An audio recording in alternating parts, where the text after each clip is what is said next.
ओम नमः शिवाय। ओम नागेश्वर ज्योतिर्लिंग धाम की जय हो। दोस्तों, मैं नरेंद्र वर्मा आपका भक्ति स्टोरी ब्लॉग में एक बार से फिर स्वागत अभिनंदन करता हूँ। आशा करता हूँ आप पे भोलेनाथ की कृपा बरस रही होगी।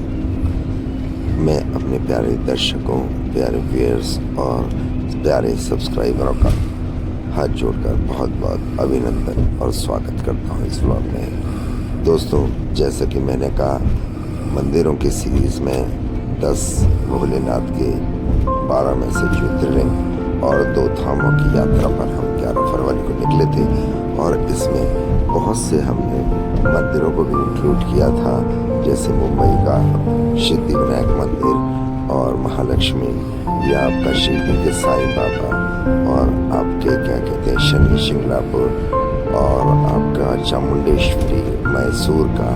ऐसे बहुत से मंदिर थे इन ज्योतिर्लिंगों और 2 धामों के अलावा। भगवती की कृपा रही, भोलेनाथ का आशीर्वाद रहा, आप लोगों का प्यार सदा हमारे सर पे रहा, जो हम ये बहुत बड़ा कार्य आपके बिना और प्रभु के आशीर्वाद के बिना असंभव था। दोस्तों, आज हम भोलेनाथ के 12 में से 10वें ज्योतिर्लिंग, चांस की बात है हमने 10 ज्योतिर्लिंग की यात्रा थी और आज 10वां ज्योतिर्लिंग नागेश्वर धाम पड़ा। नागेश्वर धाम गुजरात के दारुल क्षेत्र में है। बहुत ही सुंदर और एक विशाल मंदिर है, एक मनोकामना पूर्ण मंदिर है।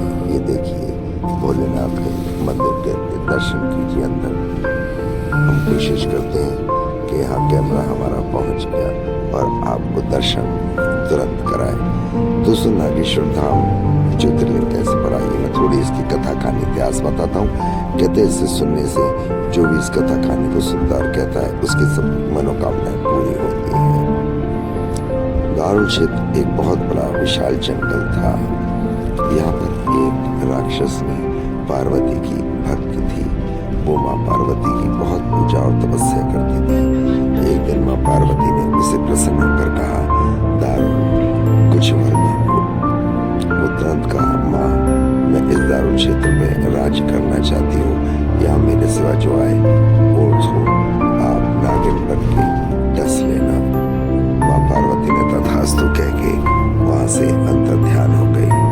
फिर क्या था, दारुल राक्षस ने इस पूरे क्षेत्र में भगवान के काम कार्य के बजाय अत्याचार लोगों पे करने लगी और जो भी किसी को भी जो भी भगवान की पूजा आदि करता उसको डस लेती।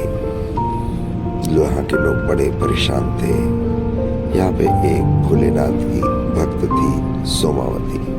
वो भोलेनाथ की बड़ी पूजा करती थी, तो दारुल की नजर उस पर पड़ी और उसको कैद कर लिया।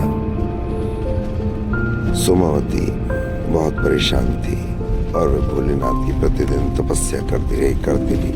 उसकी तपस्या से प्रसन्न होकर भोलेनाथ प्रकट हुए और सोमावती से कहा, वर मांगो। सोमावती आश्चर्यचकित रह गई जब भोलेनाथ साक्षात प्रकट हुए। सोमावती ने सारी अपनी कथा व्यथा राक्षस ने दारुल के बारे में बताई और कहा, इसको माँ पार्वती ने ही वरदान दिया है, ये नागिन बन के हर एक को इस क्षेत्र में डसती है। भोलेनाथ ने कहा, सोमावती मैं तुम्हारी भक्ति से प्रसन्न हूँ, आप चिंता मत करो, मैं इसका अंत कर देता हूँ। और भोलेनाथ ने राक्षस ने दारुल को मार दिया और उस क्षेत्र के लोगों को उसके आतंक से बचा लिया। भोलेनाथ ने प्रसन्न होकर कहा, सोमावती यदि आपकी और कोई भी मनोकामना हो तो पूर्ण करो। सोमावती ने कहा, प्रभु आगे से यहाँ पे कोई भी राक्षस अत्याचारी न आए, आप यहाँ पर माँ पार्वती के साथ विराजिए। भोलेनाथ बड़े प्रसन्न हुए और माँ पार्वती प्रसन्न हुई। सोमावती की इच्छा पूरी करने के लिए उन्होंने कहा, हम यहाँ पर नाग और नागिन के रूप में यहीं पर इसी ज्योतिर्लिंग में समाएंगे। और वहाँ एक स्वयंभू ज्योतिर्लिंग प्रकट हुआ जिसका नाम पड़ा नागेश्वर। नागेश्वर महादेव ज्योतिर्लिंग गुजरात के दारुल क्षेत्र में द्वारका में आता है। भोलेनाथ ने कहा, यहाँ जो भी आएगा मेरे दर्शन करने, मैं उसकी सभी मनोकामनाएं पूरी करूंगा। और ये ज्योतिर्लिंग के रूप में इसको मान्यता दी। 12 में से ये भी 10वां ज्योतिर्लिंग भोलेनाथ का है। और दोस्तों, आपके आशीर्वाद से प्यारे सब्सक्राइबर, प्यारे व्यूअर्स, हमें यहाँ आने का मौका मिला और हमने इस मंदिर को शूट किया। यह हमारा धर्म यात्रा का 10 ज्योतिर्लिंग और 2 धाम में से अंतिम पड़ाव था। अब हम दिल्ली की तरफ वापस जाएंगे। यदि हमारे से धर्म यात्रा 10 ज्योतिर्लिंग और कई मंदिर और 2 धाम में कोई कमी त्रुटि रह गई हो तो मुझे नासमझ बालक जानकर आप लोग क्षमा कर दीजिएगा और मैं अपनी गलती सुधारने का प्रयास करूंगा। आप लोगों का प्यार मेरे पे बना रहे। मैं एक बार फिर अपने सब्सक्राइबर और व्यूअर्स का हाथ जोड़कर धन्यवाद करता हूँ, अभिनंदन करता हूँ, अभिवादन करता हूँ और भोलेनाथ आपकी सभी मनोकामनाएं पूरी करे और इस 10 ज्योतिर्लिंग 2 धामों का आपको पूरा फल मिले। कोशिश करेंगे हम आपको बीच में और कोई मंदिर पड़े तो उसको दिखाएंगे। प्लीज़ आपसे अनुरोध है, हाथ जोड़कर ब्लॉग को पूरा देखा करें, अधिक से अधिक सब्सक्राइब करें, शेयर करें, बेल आइकॉन को प्रेस करें। नागेश्वर भोलेनाथ के मंदिर एक बार जीवन में अवश्य जाना चाहिए।